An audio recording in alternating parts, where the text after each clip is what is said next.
どうも、大キングです。本日も動画見ていただき、ありがとうございます。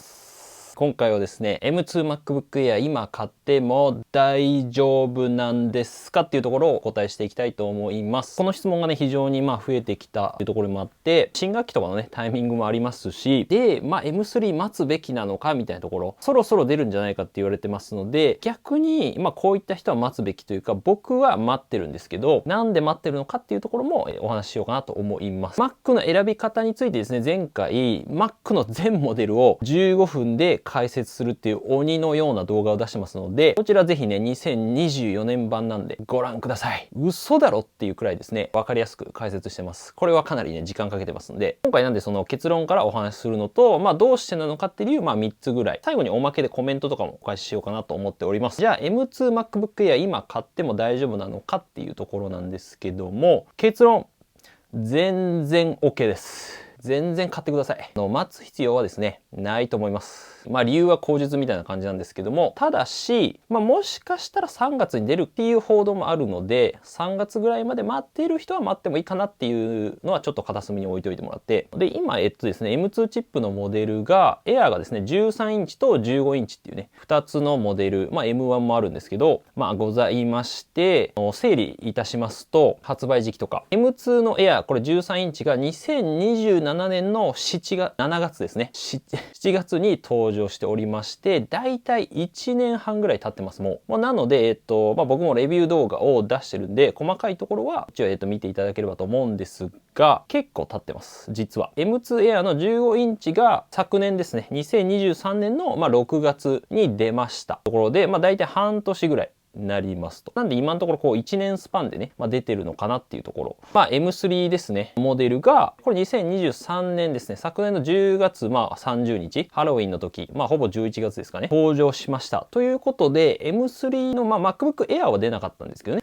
プロモデルが出ましたと。ということはもうすぐ Air も出るんじゃないかっていうことが、ここら辺からもわかるというところでございます。前提条件を置いた上で、じゃあ皆さんどうですか？いつ出ると思いますか？コメントね、お待ちしております。質問とか、できるだけ全部見てますので、ということで、結局じゃあ、いつ出るんだよ、教えろというお怒りの声がですね、怖い声が聞こえてきそうなので、ただこれあくまで予想とか、言われてることにはなるので、話半分で聞いてほしいんですけども、M3 MacBook Air、まず、早いパターン。早い場合は3月の大体終わりとか、4月ぐらいに、発表会があって発表されるんじゃないかと言われております。っていう報道も最近ありましたね。ここら辺でiPad ですね。iPad2023 年に、これ初めてですかね、Apple の歴史で。ここ10年ぐらいの iPad 出て初めて1年間通して iPad が出なかったんですよ、去年。なので、おそらく3月ぐらいには出るんじゃないかなと思います。シーズン的にもその新学期ですね、シーズンになるので、さすがにiPad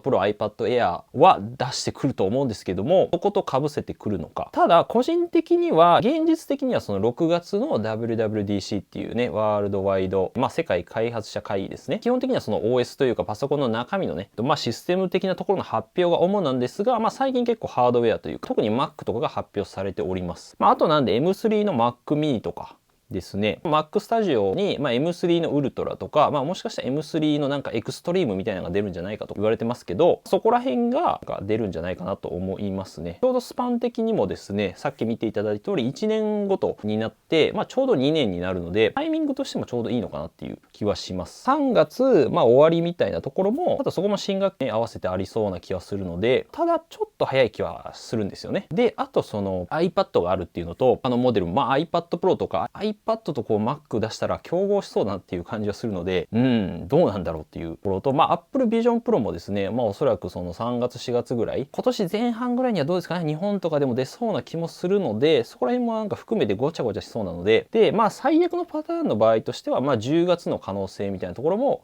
ゼロではないかなと思いますね。大体最近もやっぱ10月とかに、去年もそうですけども、Mac が出るっていうことも多いです。ただ結論としては正直誰にもわからんという感じでございます。なんでパターン的にはこの3パターン。3月、4月か6月パターンか、あとまあその10月っていうところにはなります。3月ぐらいまでは待ってもいいのかなっていう気はします。もうすぐもう1ヶ月、2ヶ月ぐらい、まあなので、これ難しいんですけどね。結論としてはでも買ってもいいと思います、正直ね。もう一回戻りますと、M2MacBook Air ね、今買っても大丈夫なのかっていうところで、全然問題ございません。待つ必要はないです。で、そこの理由のところなんですけども、まあ主に3つですね。で、まず1つ目なんですけども、デザインに関しては変わりません。まあ、変わらないだろうと思います。というのも、最近というか2022年にさっき説明した通り出たばっかで大きいアップデートだったんですね。まあデザインがガラッと変わったので、M1 から M2 で、まあ5年ぶりのアップデートされたばっかりですので、まあ次、じゃあ2027年とか大きなアップデートはですね、仮にまあ何かしら変化あったとしても、そこまで大きくは変わらないとは思います。端子とかについてもですね、まあしっかりやっぱ Air と Pro モデルは差別化していくっていうね、路線になってますので今、例えば右側に今 USB-C っていうかね、サンダーボルトの端子ないんですけど、Air は。そこも、まあ M3 のモデルもなかったので、プロモデルも多分変わんないだろうなっていう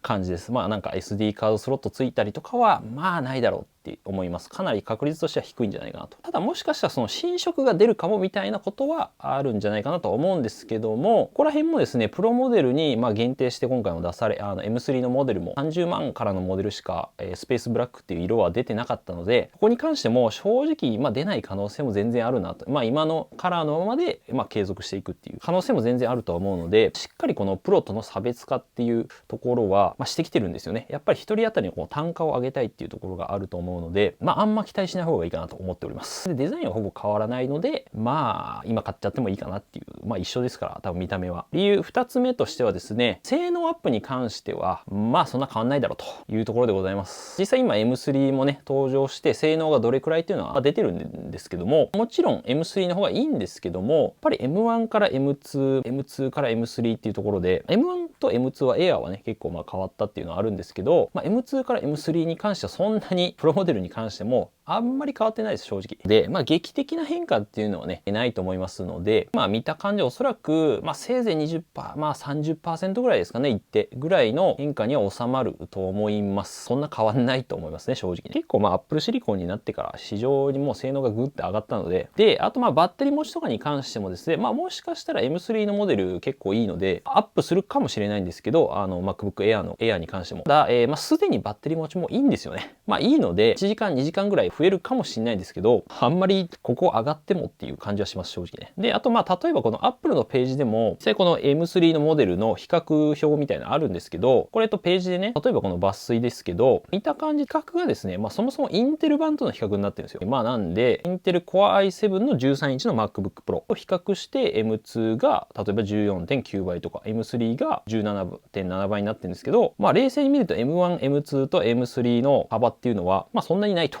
まあないからこういった見せ方にしてるんだと思います。まあ1点多分 25% アップとかかな。M3 のモデル自体もね、まあ登場してますので、そちらの動画で解説してるんで、ぜひね、こちらもご覧いただければと思います。買わない理由とか含めて参考になること。理由3つ目に関してなんですけども、価格ですね。値段がもしかしたら上がる可能性もあるかなと思っております。ここに関しては、まあ僕らがどうしようもないというか、もう円安ですね。なので今1ドルがだいたい100どうですかね、40円後半から50円ぐらいの推移になってますので、Apple 製品もそうですし、まあ全体的なものが全部上がってますよね、今ね。1.5 倍ぐらいにはなってる気がします。今のところどうですか、1ドル150円ぐらいの計算が、まあもう少し続くんじゃないかなって気はしますので、わかんない。もしかしたら半年後に変わってるかもしれないですけど、その状況にもよるので、なんで価格に関しては、おそらく据え置き、まあ16万4800円からですけども、この値段で据え置きか良かった場合、パターン、まあ上がるかのパターンしかないんじゃないかなと。安くなるってことはおそらくなさそうです。今の状況からして。仮にこれがアップするとなるとどうかな。17万とか。M3 の上のモデルは24万からで、価格差は意外とあるので、その間って考えると17、8万ぐらい。ちょっとこれアップしてきたらね、高いなって正直思います。エアーなのにっていうところはあるので、そこを考えるとそんなにまあ待っても、中身とね、デザインがそこまで変わってるわけではないので、どうなのかなっていう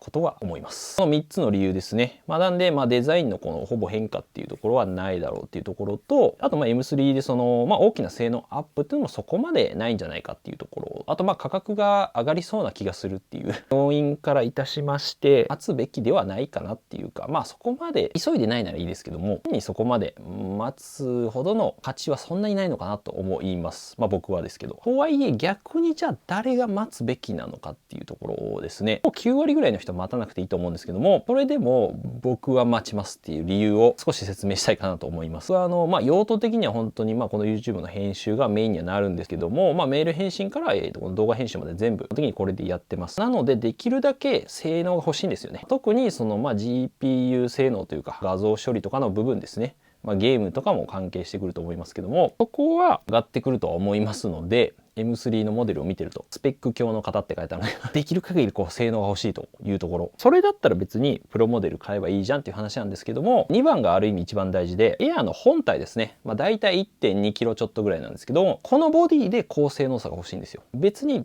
高い性能を求めたいんだったらプロモデル買えばいいんですけども、例えば M3 のモデルですね、14インチだとだいたい 1.5 キロぐらいから、M3 プロだと 1.6 キロっていうちょっと重量変わるんですよね。重いわ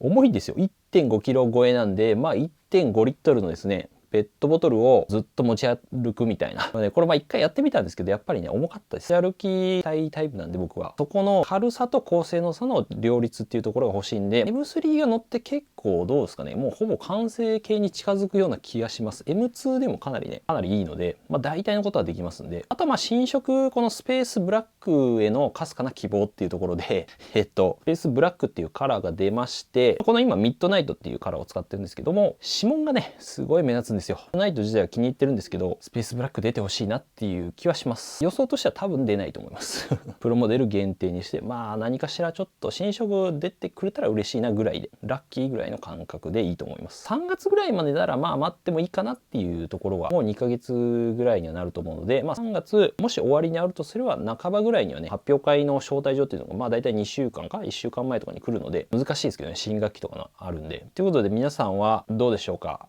待ちますか？ M3MacBook Air、それとも M2 買いますか？ぜひコメントいただければと思います。M2 買っちゃっていいと思います正直ね。はい、M3 についてはですね、新しいの準備してますけども、今いくつか予想というかそういうのも載せてますのでしていただければと思います。あと M2MacBook Air に関してはレビューはいっぱいありますし、 M1 もてか大体全部レビューしてます。ここからおまけで質問ですね、結構コメントを前の動画からいただいたりしたのでピックアップして答えていきます。はメモリに関しての質問が割と多かったかなと思いますので、例えばこの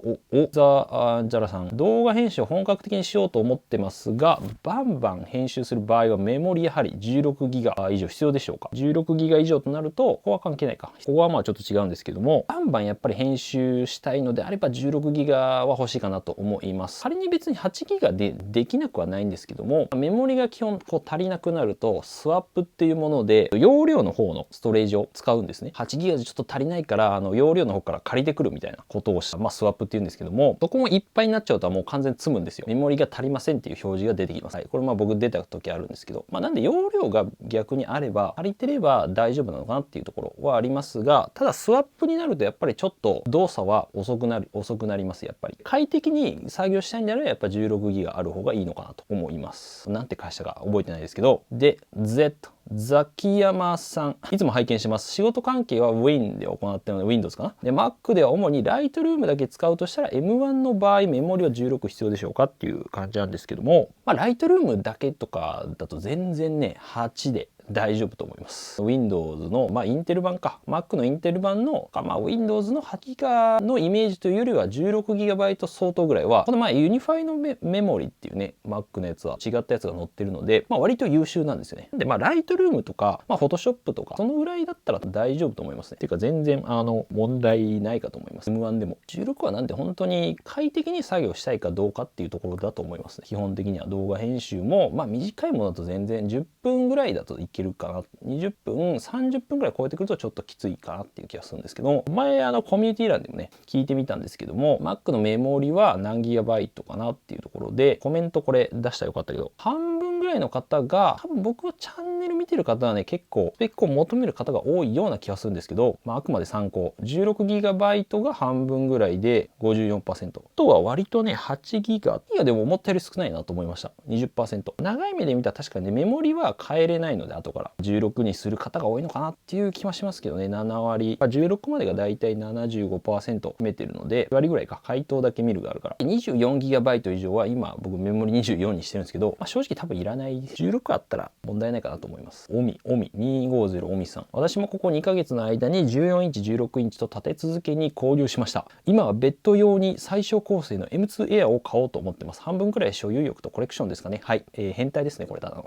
ベッド用って iPad でいいやんって思うんですけど、まあまあこういう方もいましたね。面白い。これガーデン CP さんかな。情報ありがとうございます。これから写真の現像、動画編集用を購入検討しております。M1 で十分は理解できました。はい。今なら MacBook Air の15インチ 8GB、まあストレージが512ってことかな。でいいかと思ってるんですが、ここから質問です。はい。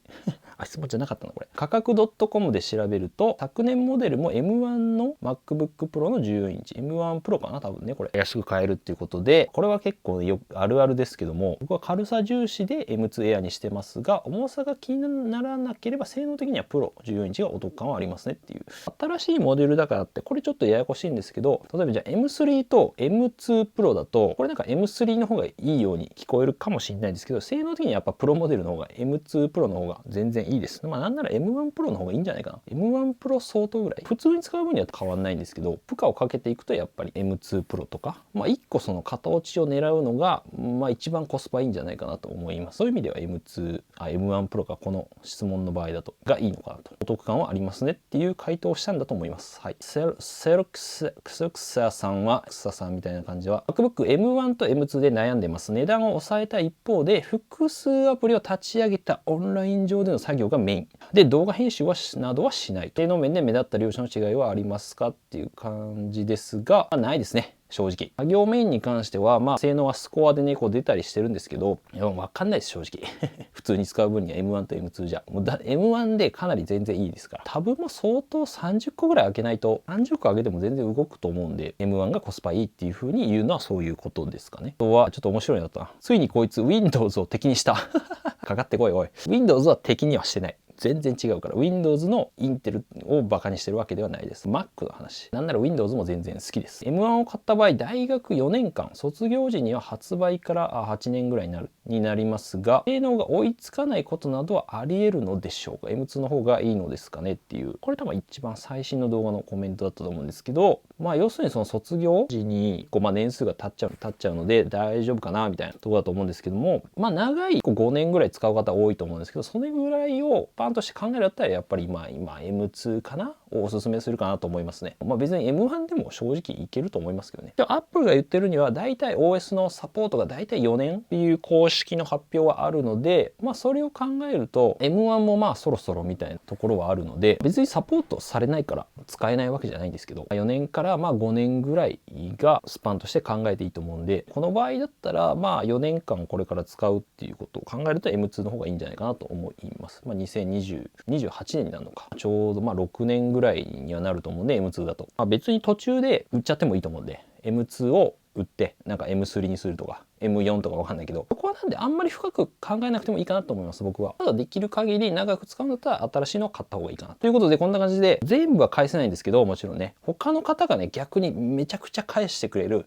神みたいな人がいるんですよ。なんなら僕より詳しいじゃんみたいな、もう俺いらなくねっていう時もあるので、ぜひねコメントしてみてください。めちゃくちゃありがたいですね、僕からしたら。まあ、僕もできる限り返しますので、ぜひコメントいただければと思います。そんな感じでMac に関していろいろ動画出してますし、まあ、iPhone とか、まあ、iPhone のアクセサリー類とかまた出していきますので、ぜひチェックしていただければと思いますので、この動画少しでもいいなと思ったらぜひ高評価と、チャンネル登録お願いいたします。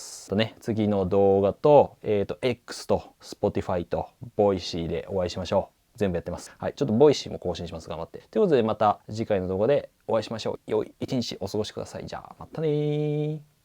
まあ、とりあえず僕は M3 が出たら、即ポチですね。いや、まあ M2 でいいですよ。いや、でも僕は M3 を買う。